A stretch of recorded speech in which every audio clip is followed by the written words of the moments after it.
I originally started working with Catholic Charities as a regular volunteer, and later I got my internship here for my school. I was on a completely different track. I had something totally different in mind, and I fell in love with the clients. I fell in love with the facility, the work that I did, and seeing that immediate response of helping someone else.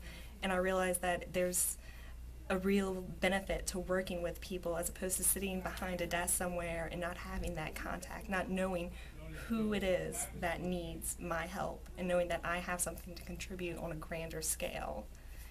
I guess two stories that really defined my professional career and how I view the work that I do is probably Miss Jane and Mr. Henry. Miss Jane came onto my caseload, and on the first meeting that I had with her after her only coming to ODBC for 16 days, I made a phone call on a hunch.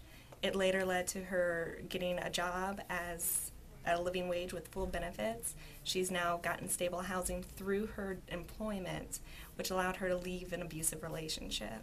She's gone back to school. She's going to get her CNA, and she's joined a new church. She calls me about once a week to check in and just to see how I'm doing, to see how life is at ODBEC, and ask about other friends she's had through here. Mr. Henry was incarcerated for several years and was very scared upon his return into the general population. He didn't know what he was going to do, and he was terrified of going back to jail because of the environment he lived in. And so instead of going back to his old friends in his old neighborhood, he came here and started working with us. Since then, he's gained employment.